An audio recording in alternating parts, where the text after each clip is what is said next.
नमो नमः मित्रों, संस्कृत जीवनम में आप सभी का स्वागत है। और आज हम लोग हमारी जो व्याकरण की कक्षा है उसमें उपस्थित हैं, जिसके अंतर्गत हम लोग संधि प्रकरण और संधि प्रकरण के अंतर्गत भी जो अच संधि है, अच संधि का अध्ययन कर रहे हैं। तो कल की कक्षा तक हम लोगों ने हमारा जो सर्वत्र विभाषा गो सूत्र था, इसका अध्ययन आरंभ कर लिया था। और इसमें हम लोगों ने देखा था, यह जो हमारा सूत्र था ये क्या कह रहा था कि गो शब्द के बाद यदि क्या आता है, अ आता है, तब वहां पर क्या हो जाएगा, प्रकृति भाव हो जाता था विकल्प से। ठीक है, तो जब विकल्प से हो रहा था तो गोधन अग्र जो था, क्योंकि यहाँ षष्ठी तत्पुरुष समास हो रहा था, गवाम अग्रम, तो हम लोगों ने यहाँ जो सु आदि थे उनका हमने जो हमारा सूत्र था सुपो धातु प्रातिपदिकयो, इससे सुप आदि का लोप कर दिया था और तब हमको गो शब्द प्राप्त हो गया था। और यह पदांत था। तो पदांत में जैसा कि हम लोगों ने यहाँ गोधन अग्र करके, यहाँ भी गो है, तो गोधन अग्र करके यहाँ जो सर्वत्र विभाषा गो से हमारा जो रूप बना था, क्या बन गया था, गो अग्रम। ठीक है, अब क्योंकि यह जो हमारा सूत्र था यह विकल्प से विधान कर रहा था, तो जब विकल्प से विधान कर रहा था तब इसका द्वितीय जो रूप बनेगा वो क्या बन जाएगा, क्योंकि हमने गोधन अग्र का जो रूप बनाया वो अग्रम बन गया, अर्थात यहाँ प्रकृति भाव हो गया। और प्रकृति भाव को हम लोगों ने जान लिया था कि प्रकृति भाव क्या होता है, जो उसका मूल स्वरूप है, अपने मूल स्वरूप में होना ही प्रकृति भाव कहलाता है। अब जब हमने इसका अर्थ यहाँ कर लिया था, क्योंकि ये विकल्प से कर रहा था, तो हमने इसको यहाँ ऐसा का ऐसा, एक बार तो हमने इसको कर दिया और एक बार क्या किया, एक बार इसको छोड़ दिया। तो विकल्प से हो रहा है तो एक बार होगा और एक बार नहीं होगा। तो जिसको हमने किया वो हमारा सर्वत्र विभाषा गो से हो गया है। अब हम इसका विकल्प अर्थात दूसरा रूप देखेंगे। तो यहाँ क्या हो गया था कि अवंग स्फोट नायस जो हमारा सूत्र था, इसने क्या कह दिया कि यहाँ गो के बाद जब अग्र आएगा तब वहाँ अवंग आदेश हो जाएगा, अर्थात अवंग जो यहाँ दिया है अवंग, यह आदेशित हो जाएगा। जब यह आदेशित हो जाएगा तो यह किसके स्थान पर आदेशित होगा, क्योंकि सिर्फ यहाँ आदेश बोल दिया कि अवंग स्फोट नायस जो हमारा सूत्र है यह यहाँ पर अवंग आदेशित कर देगा। अब अवंग आदेश तो यहाँ करेगा या यहाँ करेगा, किस स्थान पर करेगा, या फिर संपूर्ण स्थान पर करेगा या किसी एक स्थान पर करेगा, यह नहीं बताया, केवल इतना बोला कि अवंग आदेशित हो जाएगा। तो अब हम क्या करेंगे, इतना हम लोगों ने कल की कक्षा में जान लिया था। तो आगे बढ़ते हैं। अब यहाँ बताया गया कि जब आदेशित अवंग करना है तो किस स्थान पर किया जाएगा, तो इसके लिए लघु सिद्धांत कौमुदी में जो हमारा अगला सूत्र कहा गया है उसको हम देखते हैं। अगला सूत्र है हमारा अनेकात शित सित सर्वस्य, अनेकात शित सर्वस्य। अब यह जो हमारा अनेकात शित सर्वस्य आया, यह सबसे पहले तो किस प्रकार का सूत्र है इसको जानते हैं। तो यह जो हमारा सूत्र है यह परिभाषा सूत्र है, क्योंकि यह यहाँ पर परिभाषा करेगा। तो परिभाषा करने के कारण यह हमारा सूत्र हो जाएगा परिभाषा सूत्र, परिभाषा सूत्र। ठीक है, अब यह क्या परिभाषा करता है, आइए इसको जानते हैं। तो यहाँ जो सूत्र हमारा लिखा हुआ अनेकात सित सर्वस्य, तो आप लोगों को याद होगा जब हम लोगों ने इको यड़ति सूत्र का अध्ययन किया था तो वहां ये बोला गया था कि इक के स्थान पर यड़ आदेशित हो जाएगा, किंतु किसके स्थान पर होगा यह हम लोगों को नहीं प्राप्त हुआ था। तो हमने क्या कहा था, वहां पर हमने एक सूत्र पढ़ा था अलो अंतस्य। कौन सा, अलो अंतस्य। यहाँ लिख देते हैं अलो अंतस्य। इस सूत्र का हम लोगों ने पढ़ा था। इस सूत्र ने क्या कहा था कि अलो में जो अंतिम अल होगा, अलो में जो अंतिम अल होगा उसके स्थान पर यड़ आदेशित हो जाएगा। इस सूत्र ने इतना हमको बताया था।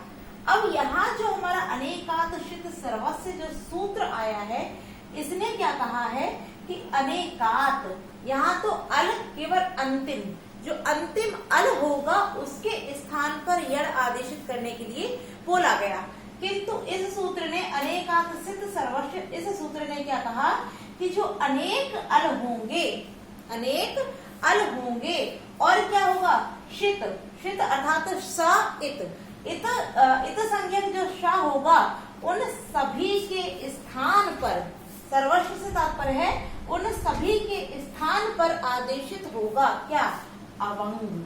जो अवंग आदेशित होगा वो किसके स्थान पर होगा, जो अनेक अल होंगे या शित होगा, शित अर्थात स इत संज्ञक होगा, तो उन सभी के स्थान पर अवंग आदेशित हो जाएगा। आइए आप समझते हैं इसको। अभी हम यहाँ संधि नहीं कर रहे, केवल इस सूत्र को यहाँ समझा रहे कि ये किस प्रकार से परिभाषा कर रहा है, तो इसको समझते हैं। अब जैसे हमारे पास यहाँ जो दिया है गोधन अग्र, तो क्योंकि स्थानीय के स्थान पर ही होगा, तो जहाँ जो गो है इसको हम पहले क्या करते हैं, इससे गा, और गा से क्या निकला हमारा ओ, ठीक है, और उसके बाद हमारा यहाँ पर क्या है अग्र, ठीक।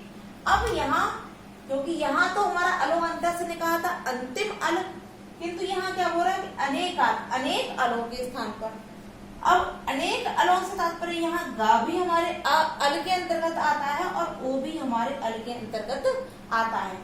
तो सभी के अनेकात अर्थात अनेक अलों के स्थान, सभी के, सर्वस्व माने सभी के स्थान पर आदेशित कर रहा है, यानी कि इन दोनों के ही स्थान पर यह अवंग को आदेशित कर रहा है। ठीक है, इतना क्लियर हो गया कि यह जो परिभाषा सूत्र है इसने क्या कहा कि अनेक अल या शित। अब शित को भी समझ लेते हैं। शित से तात्पर्य है इत संज्ञक स, तो जैसे हम यहाँ ईश लिखते इस, अब इस प्रत्याहार में यहाँ जो स आया इत संज्ञक है, तो यहाँ पर भी क्या हो जाएगा, इन सबके स्थान पर भी आदेशित हो जाएगा। ठीक है, तो इस सूत्र ने जो परिभाषा कही उसकी परिभाषा को हम लोगों ने जान लिया है। अब हम देखते हैं हमारा आगे का। ये मैंने यहाँ समझाने के लिए प्रयोग किया था, तो इसलिए आप लोग कंफ्यूज मत होइए, यहाँ सिर्फ इसकी परिभाषा को समझाया गया था। अब क्योंकि इसने, इस सूत्र ने आकर इतना कहा, तो अब क्योंकि अब ये क्या कर रहा था, सबके स्थान पर कर रहा है, तो ऐसा तो नहीं हो सकता है, तो अब इसके स्थान पर एक अन्य सूत्र आदेशित होता है इसके पश्चात, वो है हमारा डिच। अगला सूत्र लघु सिद्धांत में जो है इसके बाद आया डिच। अब इसने क्या कहा, क्योंकि ये भी परिभाषा सूत्र ही है, यह भी क्या करेगा, यह भी परिभाषा करेगा, तो यह भी हमारा सूत्र परिभाषा सूत्र ही है, यह भी हमारा परिभाषा सूत्र है। अब जब अनेकात सिद्ध सर्वस्व ने सभी अनेक जो अल थे और इत संज्ञक सा था, इन सभी के स्थान पर अवंग आदेशित किया, तो यह जो हमारा डिच सूत्र आया इसने क्या कहा कि ऐसा नहीं होगा, ऐसा नहीं होगा। कैसा नहीं होगा कि अनेक जो अल होंगे और शित होगा उन सभी के स्थान पर अवंग आदेशित नहीं होगा। ठीक है, तो किसके स्थान पर होगा, अर्थात जो हमारा अलो अंतस्य सूत्र कह रहा था कि अंतिम जो अल है उसके स्थान पर आदेशित होगा, तो डिच सूत्र ने आकर भी यही परिभाषा की कि अनेक अल नहीं, जो अंतिम अल है उसके स्थान पर ही अवंग आदेशित होगा। ठीक है, क्या हुआ कि जो डिच सूत्र आया है तो कहता है कि जो अंतिम अल है उसी के स्थान पर अवंग आदेशित होगा। क्लियर हो गया। अब हम देखते हैं, अब डिच ने जब बोला कि अब तो क्योंकि अंतिम अल पे होना है तो हम निकालते हैं अंतिम अल। गा से हमने क्या अलग किया, ओ, और उसके बाद हमारा है अग्र, तो यहाँ अंतिम अल क्या हो गया, ओ, यह हो गया। इस ओ के स्थान, जब अंतिम अल यही हो गया तो इस ओ के स्थान पर ही अवंग आदेशित हो जाएगा।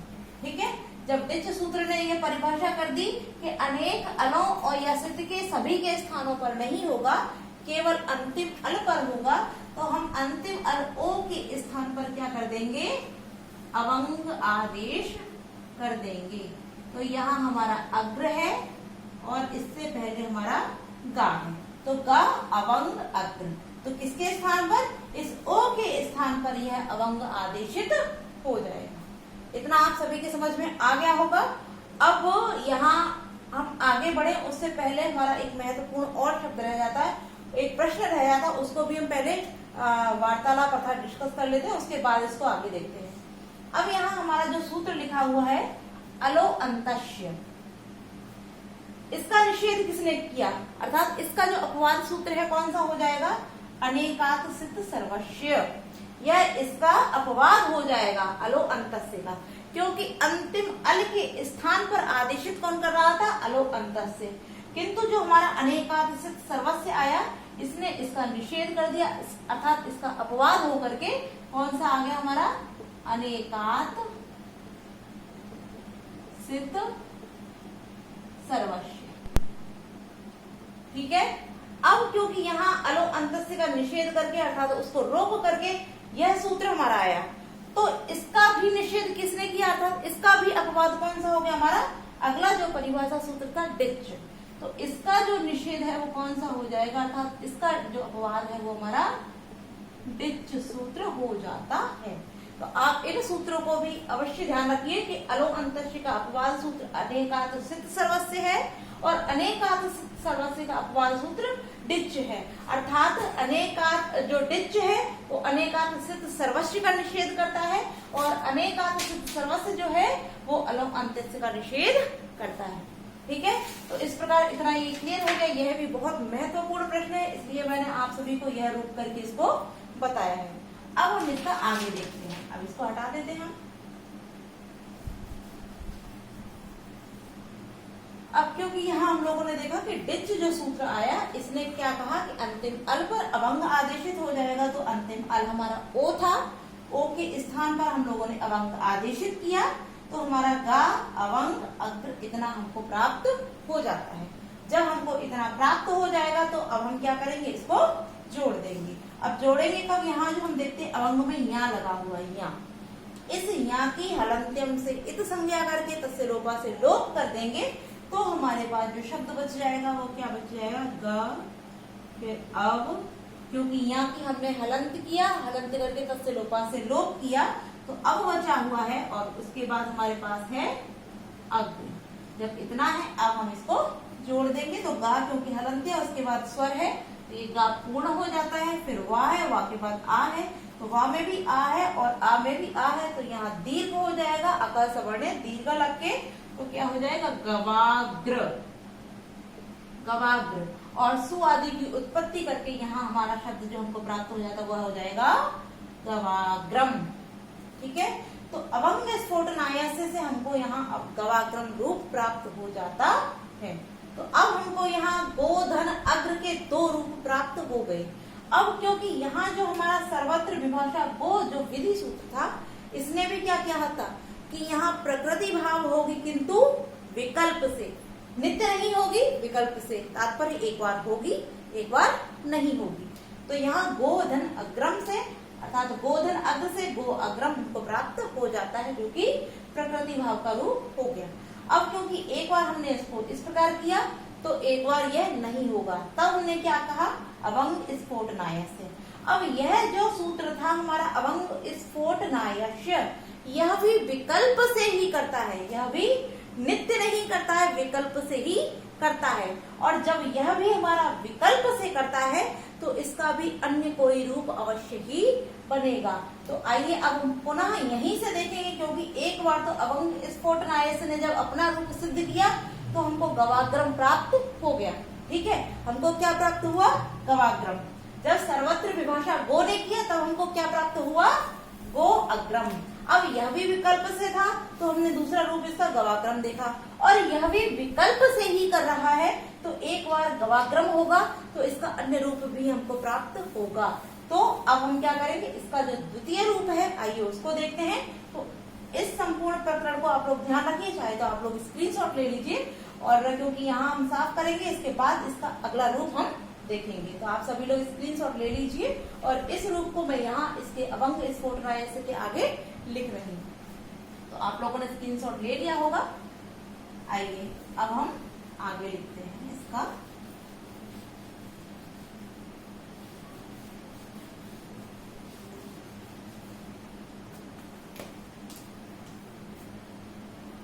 अवंग स्फोटनायस्य के द्वारा जो हमको रूप प्राप्त हुआ वह क्या हो गया हमारा, गवाग्रम। ठीक है, तो हमारे दो रूप प्राप्त हो गए। पहला गो अग्रम जो सर्वत्र विभाषा गो से, द्वितीय अवंग स्फोटनायस से गवाग्रम, और यह भी विकल्प से करता है। तो हम पुनः यहीं से लेंगे गोधन अग्र। अब यहाँ क्या करेंगे, गोधन अग्र जब हम लगाते हैं गोधन अग्र, अब यहाँ कौन सा सूत्र लगेगा, तो यहाँ हम क्या करेंगे, पुनः जो हमारा एंग पदांतादति जो कि पूर्व रूप का सूत्र है उसको हम यहाँ आदेशित करेंगे।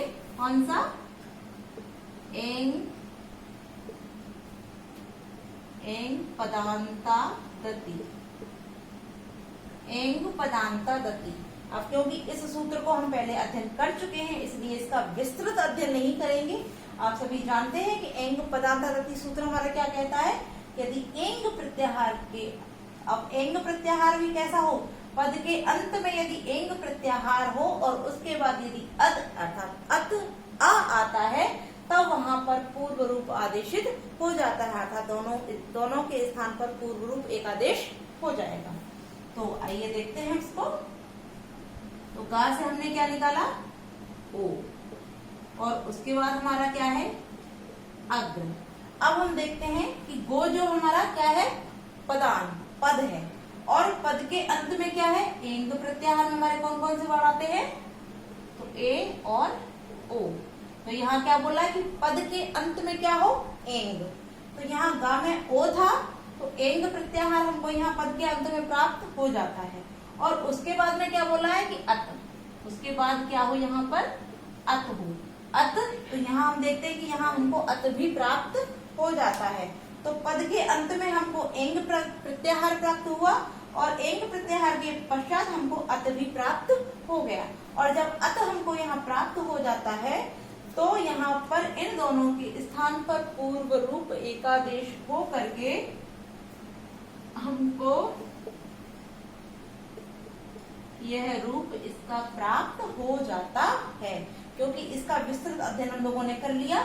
ओ और अ को यहाँ पर रूप होकर हमारा ओ ही रहेगा और गा में हम ओ जोड़ देंगे। तो उसके पश्चात यहाँ हमारा जो ग्रम बचा हुआ है उसको जब जोड़ते हैं तो गो और ग्रम, इनके स्थान पे जो अवग्रह है उसको हम यहाँ पर लगा देते हैं।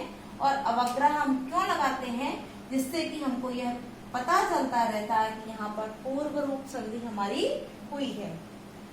तो हम लोगों ने देखा कि हमारा जो शब्द था क्या, गोधन अग्र, इसके हमको यहाँ तीन रूप प्राप्त हो जाते हैं। कौन कौन से, गो अग्रम, गवाग्रम और गो अग्रम, गोग्रम। ठीक है, आपने इन तीनों ही रूपों को जान लिया है। अब इसको हम क्लियर करके एक बार पुनः लिख देते हैं, जिससे कि आप सभी को परीक्षा में यदि पूछा जाए तो वहां पर कोई भी संशय न रहे। तो यहाँ एक बार पुनः देख लीजिए, गोधन अग्र, इसके तीन रूप बनते हैं। कौन कौन से, गो अग्रम, फिर यहाँ गवाग्रम और इसके बाद गोग्रम। तो आपसे यदि परीक्षा में गोधन अग्र देके इन तीनों ही रूप को पूछा जाए कि गोधन अग्र का जो संधि होगी वो कौन सा रूप बनेगा, तो ध्यान रखिए कि गो अग्रम भी होता है, गवाग्रम भी होता है और गो अग्रम भी होता है। इसके ये तीनों ही रूप बनते हैं। तो हो सकता है कि ए बी सी तीन ऑप्शन ये हो और चौथा हो उपर्युक्त सभी। तो आप इनमें से कोई भी एक न लगा के उपर्युक्त सभी लगाइएगा। अब यहाँ पर हो सकता है कि आपसे सूत्र भी पूछ दिया जाए कि जो गो अग्रम है वो किस सूत्र से बनेगा, गवाग्रम है वो किस सूत्र से बनेगा और गो अग्रम किस सूत्र से बनेगा। तो आइए इसको भी लिख देते हैं कि गो अग्रम जो है हमारा वो किससे बनेगा, सर्वत्र विभाषा गो से। ठीक है, सर्वत्र विभाषा गो से बनेगा, जो कि प्रकृति भाव संधि हमारा कर रहा है। ये क्या कर रहा है, प्रकृति भाव। ठीक है, फिर अवंग स्फोटनायस से गवाग्रम बनेगा, किससे बनेगा, अवंग स्फोटनायस, ठीक है। अवंग स्फोटनायस से हमारा यह रूप बनता है गवाग्रम, और जो गो अग्रम है वो किससे बनेगा? एंग पदांता दत्ती। ठीक है। तो हमारे जो 3 रूप गोधन अग्रम के बन रहे हैं, गो अग्रम के, तो वह तीनों रूप भी आप सभी के सम्मुख लिखे हैं, और किस किस सूत्र से बन रहे हैं वो सभी सूत्र भी आप सभी के सामने लिखे हुए हैं। अवंग स्फोटनायस से जो रूप बना हुआ है वह भी लिखा है। तो इसके 3 रूप बनते हैं और तीनों ही अलग अलग सूत्रों से बनते हैं। तो आप सभी इसका स्क्रीनशॉट ले लीजिए। अब हम इसके पश्चात जो अगला सूत्र है उसकी ओर बढ़ते हैं। तो क्योंकि इसके बाद लघु सिद्धांत कौमुदी में अवंग स्फोटनायस ही दिया है, तो उसका अध्ययन हम लोगों ने क्योंकि कर लिया है, तो हमारा जो इससे अगला सूत्र है इंद्रे च, उसकी ओर बढ़ते हैं। अर्थात जो इसके बाद हमारा अगला सूत्र दिया है वह है, आइए उसका अध्ययन करते हैं। जो अगला सूत्र है हमारा,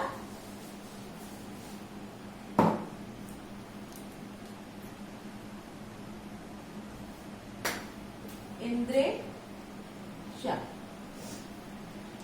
अब यह हमारा जो इंद्रे च सूत्र है यह क्या करता है? यह भी अवंग आदेशित करता है। यह भी क्या करता है? अवंग को ही आदेशित करता है। किंतु कब करता है तो इसको जान लेते हैं। जब गो शब्द के बाद क्या हो? जब गो शब्द के बाद इंद्र शब्द आए, जब गो शब्द के बाद, गो शब्द के बाद क्या आए? इंद्र शब्द आए। गो के बाद जब इंद्र शब्द आए तो ये क्या करता है? तब ये अवंग आदेशित कर देता है। किसके स्थान पर? क्योंकि हम लोगों ने अभी पढ़ ही लिया, अनेकांश से पढ़ा, उसके बाद डिच पढ़ा, तो किसके स्थान पर होगा ये सभी हम लोगों ने जान लिया है। तो ज्यादा हमको विस्तार से नहीं, क्योंकि इंद्रेचा सूत्र सिर्फ यही कहता है कि गो के बाद जब इंद्र शब्द आए तो वहां पर भी अवंग आदेशित हो जाएगा, और ये विकल्प से नहीं होगा, नित्य होगा। ठीक है। यह विकल्प से नहीं होगा, किससे होगा? नित्य होगा। तो आइए इसको कर लेते हैं, इसकी भी संधि देख लेते हैं। तो गा से हम क्या निकालेंगे? ओ निकालेंगे, और उसके बाद हमारा इंद्र है, तो क्योंकि यहाँ क्या कर रहा है? गा में जो ओ है इसी के स्थान पर क्या हो जाएगा? अवंग आदेशित हो जाएगा। अवंग, इसके पश्चात हमारा इंद्र लिखा हुआ है, इंद्र से पूर्व यहाँ गा है। अब क्योंकि यहाँ का हम पुनः यहाँ हलंत्यम से इत संज्ञा करेंगे और तस्य लोपा से लोप करेंगे, तो हमारे पास यहाँ क्या बचेगा? अब यहाँ हमारा इंद्र है और यहाँ हमारा गा। अब हम इसको यहाँ जोड़ देते हैं, क्योंकि गा के बाद आ है और वाह है, तो यहाँ हमारा क्या हो जाएगा? गव धन इंद्र, यह रूप हमारा हो जाता है। अब यहाँ जब इतना रूप हो गया तो हमने यहाँ क्या देखा कि गव में जो स्वर है वो कौन सा है? आ है। गव में क्या है? आ है, और उसके पश्चात ई है, तो यहाँ हमारा सूत्र कौन सा लगेगा? आद गुणः। यहाँ आद गुणः सूत्र लग करके यहाँ हमारा गुण हो जाएगा, और जो रूप बनेगा वो क्या हो जाएगा? हमारा गवेंद्र। अर्थात हमारा गवेंद्र रूप इस प्रकार से निष्पन्न हो जाता है। तो हम लोगों ने आज हमारे जो भी सूत्र थे इन सभी का अध्ययन कर लिया है, और कल इसके बाद में जो हमारे प्रकृति भाव संधि के सूत्र आरंभ होते हैं, जिसमें दूरा दूते और प्लुत प्रज्ञा चरित्यम इत्यादि सूत्र है, उनका अध्ययन हम कल की कक्षा में करेंगे। आप सभी को वीडियो अच्छी लगे तो वीडियो को लाइक अवश्य कीजिए। तो आज के लिए इतना ही मित्रों, नमो नमः।